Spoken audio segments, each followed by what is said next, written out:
Okay, Yeah. talk about the game now. This is my first chance, Chris. Like I haven't talked to you in like days, it feels. I gave brief thoughts on the game, but what I want to focus on is what went well for the Vancouver Canucks in that game, that 8-1 victory. I did more artwork, folks. I did more artwork. We have too much fun here. Okay. 8-1 victory for the Vancouver Canucks. We've obviously talked about Brock Besser. Well, I'm assuming you talked about it. I joined for 10 minutes yesterday and you had Colleton on and everybody, which is a great episode. But Brock Besser obviously scores the 4 goals. I think the one thing that I thought really went well was them shutting down the McDavid and Draisaitl lines, especially the line with JT Miller, Brock Besser, and Vil Giuseppe, the PB&J line, some are calling it. I think when I talk to Rick Tocchet tomorrow, I'm going to throw that at him and see how he feels about that name. But the PB&J line is what we're going to call them. And they had a really good night. And this is something Harmon and I talked about, Chris. You weren't on the show when we discussed this, but for as much flack as JT Miller got last year for his defensive play and his two-way game at the start of the year, Harmon made a good point that Brock Besser was also kind of invisible on that side of the puck, on both sides of the puck, really, last season. And for him to score the 4 goals, it's great. Everybody wants to see him score goals, especially those of us who predicted he would score 30 on the season. We definitely want to see that. But I was also really impressed with his work along the walls. Like, his defensive positioning, all of that stuff, everything away from the puck. I thought Brock Besser looked really good.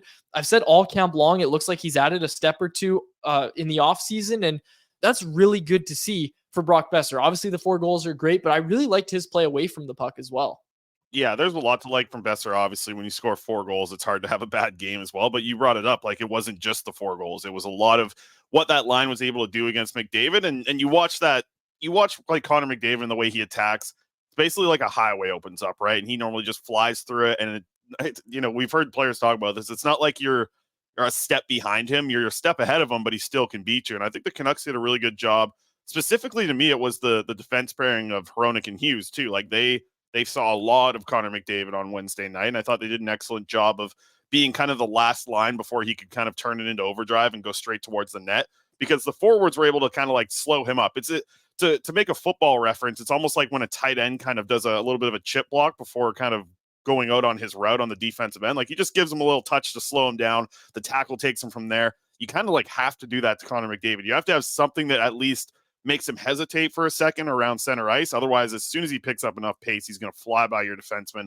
So it felt like, and Rick Tocchet talked about this in the post game, it was like a 5-man unit to defend Connor McDavid, and it felt like they did a very good job of it on Wednesday. And I know the Oilers weren't great. Like that's not the Oilers team that we're going to see for all 82 games this year. If it is, man, they're going to get another first overall pick coming towards them if they keep playing like that. But that's not the team we're going to see on Saturday. We're going to see a much better Oilers team. The one thing I wanted to consistently see was just like how good the penalty kill looked, right? Like I think the only goal that was let up was the Leon Draisaitl one on the power play, the one-timer from the right side. And I heard you talking about this on Oilers Nation, one of their 45 shows that they got over there. But like you were on with them and you mentioned that like Draisaitl's one of the 5 people in the world who can make that shot, and there wasn't a mistake from the Canucks. Well, there was a mistake. Like JT Miller and Ian Cole end up bumping into each other, and that really opened up the area for Draisaitl to get a shot off. Aside from that, like you looked at the penalty kill, they were able to limit the best power play we've potentially ever seen in NHL history. If they're able to do consistent things like that as the season goes on, I know it's just one game, but at least it's a really good step in the right direction for the Canucks in that way. So I'm curious to see how the PK follows it up on Saturday.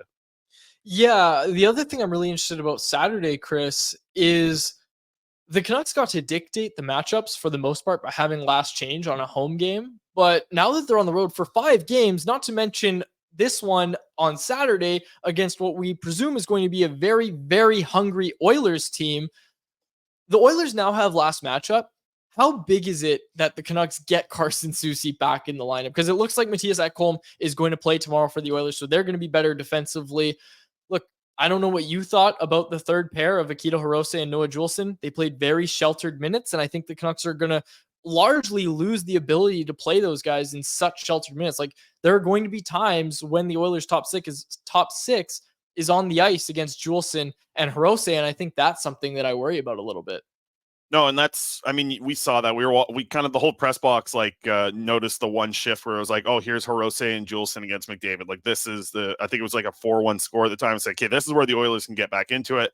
But pretty quickly, they made a change. As soon as the puck crossed center ice, it was like, bang, okay, let's get Hughes and Hronek back out there. So they're going to have to do a lot more of that on the fly. You brought it up. The matchups aren't going to be there for the Canucks as they're on the road on Saturday. So the adjustment there is going to have to be something the Canucks have to go through. But I think you'll see a lot more of Hughes and Hronek playing together against the top lines of the Oilers. And I do think that they're going to have to shelter Juleson and Hirose. And it'll be interesting to see how much minutes they actually finish with if this isn't an absolute rout like it was on Wednesday.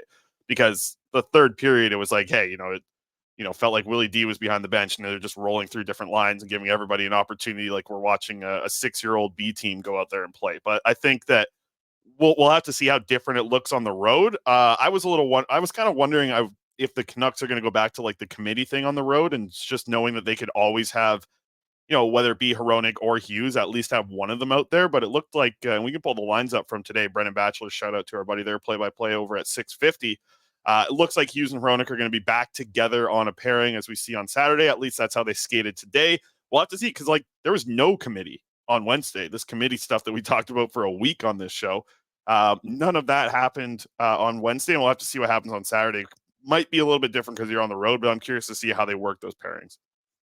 You didn't need to change the pairings and even the forward lines. There was no line juggling at all from the Canucks end. And I think that was something that I don't want to say surprised us, but like we were joking about it, Aaron and I, we were like, we've been talking for 2 weeks about this by committee defense, and then they scrap it on night one. And psych. Yeah, exactly. They completely scrap it. And hey, like it was really good. It was a really good result for the Canucks. And look, I think to some extent you have to just live with the fact that the Oilers are going to be able to get the matchups because they're the home team. You're going to have to live with them having last change. And I just think after an 8-1 win, and I was really curious to see if they'd split up Hronek, like you said, Chris, but I just think after an 8-1 win, you can't overthink it too much. You have to go with the same lines, and that's what it looks like the Canucks will be doing. And the difference is, like, Quinn Hughes was third in ice time on the Vancouver Canucks on Wednesday. That's not going to happen on Saturday, right? We're going to see one of these 26-plus minute games for Quinn Hughes. So when that happens, I guess what I'm wondering is how much will Hronek play, right? Like, let's say Quinn Hughes is at 27 and a half minutes on Saturday. Like, I feel like Hronek's probably going to be around, 26 minutes, maybe to kind of match up with him. Like, there's going to be a little bit more power play time for Hughes on PP1. But Hronek's going to get the time on the penalty kill as well, because I don't think they really trust either Hirose or Juleson. But good news to at least see that Carson Soucy was on the ice at practice today, and that's hopeful anyways, because it feels like week to week went to day, which was really good because it felt like it was the opposite last year with the Vancouver Canucks and their injuries. So at least Soucy is on the ice and, should be on this road trip here. We know the Canucks are heading on a deep little road trip. Tough one to start the season, and obviously it's going to be a big one on Saturday. So I'm very excited to see them go back on the ice, especially after what they did on Wednesday with an 8-1 win, man. Couple good comments here in the YouTube live chat that I want to get to. The first one coming from Corey Anderson, who said they were up big. Everything was working. Why would you change lines when you're crushing your opponent? And that's the point I was trying to make earlier, is just that, yeah, like I understand, but you don't want to overthink it to the point where you're like, okay, we need to go back to this by committee thing that, let's be honest, we didn't see a ton of in the preseason. And I don't know. I don't think that you want to be rolling in with that mindset. I think that's a time, this game is a time to make adjustment. And as Sterling Wilson said as well in the chat, is they're playing with house money on Saturday. And I think, like, if the Canucks lose, no one's going to say, I think everybody's picking the Oilers to win this game, much like they were in the first one. But, they have the matchups. They put out a stinker on Wednesday. They're going to be at their home opener. Everybody's picking the Oilers to win this game. So if the Canucks lose, that's one thing. If the Canucks get stomped like 9-1 or something, 8-1, I couldn't imagine losing by that score. If that happens, then maybe people will be a little upset, but for the most part, it is house money that they're playing with here. They're coming in, and if they lose, no one's going to be upset. No one's going to think, oh, well, there goes that. People are just going to say, okay, that's what many pick to be the Stanley Cup winners.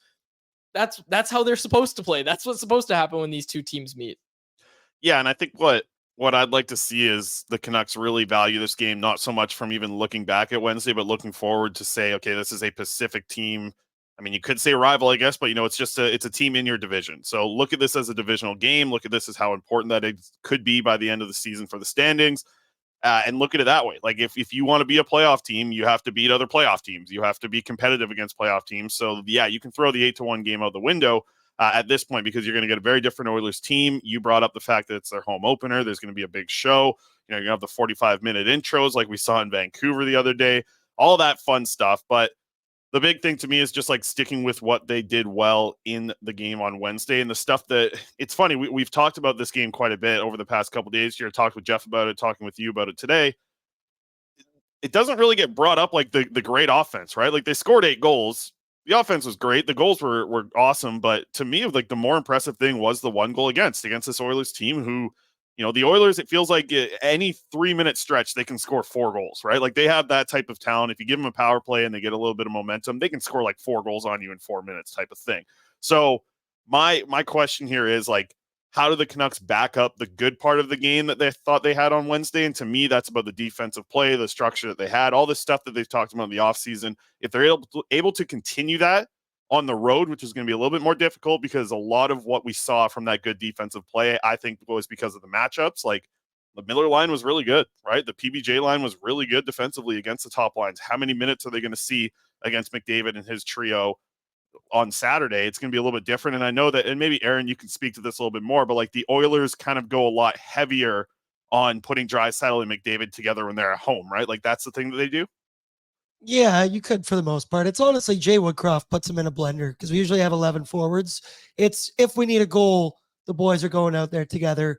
You do tend to see it a little bit more at home. And I could see that for after a shellacking that you delivered the other night. I could see them trying to double up, but I don't think that's how they're going to start.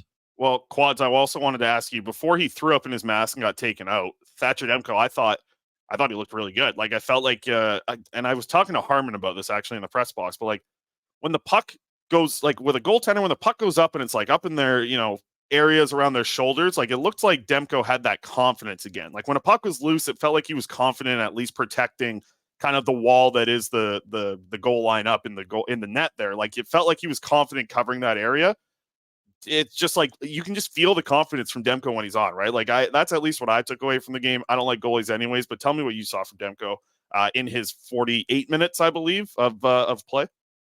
I saw a goaltender who had a full off season of preparation, and a goaltender who, when we talked to him about his bad start last year, basically said, I had 12 bad games. That's how he looks at it. And can we count on, like, is it under 20, the number of bad games Thatcher Demko's had in his career? I would say yeah. And 12 of them came basically in succession last year. I saw a goaltender that, look, Saravalli said it on our show earlier this week. He thinks Thatcher was playing through something that got tweaked in the preseason, and eventually he almost completely tore his groin, which obviously isn't good for a goaltender to go through, but he had a full offseason of preparation. He was back at the end of last year. He was able to kind of get back to it and feel how that groin feels, right? Like he's able to get back on it, and he's able to do his regular movements, right? Because that's the thing is, let's say Demko didn't recover until early May, mid-May, when the Canucks are long done. They're long done at that point. Let's say he recovered by that point and then had to get back on the ice. There's a confidence thing there. No matter how long you've been on the ice, the first time you get back into a game, and hell, even a preseason game, it does something for you, obviously, but by the time you get back to the regular season, it's a different ball game. And the fact that Demko was able to have those games at the end of last year, I think those did wonders for his confidence. And then he was able to have a full offseason of preparation. And he talked a lot about his offseason. It was a good offseason for him. And look, like even go back, when's the last time he had an offseason like that where he wasn't rehabbing anything? He wasn't really dealing with anything all offseason long or for part of the offseason, like an entire offseason to just get it back to who he knows he can be. I think that's what we're seeing from Thatcher Demko right now. And again, it's only preseason. It's only been one game, but you have to feel confident about Thatcher Demko heading into this season, especially after that home opener performance. Yeah, and it's not even really about the sample size. You brought it up. I know it's been preseason in one game, but it's more about, I think, what you talked about there was the offseason and the ability to be healthy throughout and the ability to work with your goaltending coach. We know how early Thatcher Demko was here in Vancouver. He had his child and kind of had a different offseason compared to what we've seen in the past, which has been great because I think he needed that little bit of a mental reset. And I think watching the way that this guy works, like he's a very cerebral player. He's a player who very much like I guess just like the mental side of things, I think can really affect Thatcher Demko. And I think I'm not really even saying that in a negative way, though it can happen that way. It feels like when his mind is in the right state, fully focused, like that really helps him. So I think if he's able to find that kind of zen almost, like that's when you're going to see the best out of him. And I feel like this offseason was that way. Like, you become a dad, you get here early, you do all these things, you're healthy. I have to think that's a really good start and at least a good foot to walk into the season with here with Thatcher Demko to start.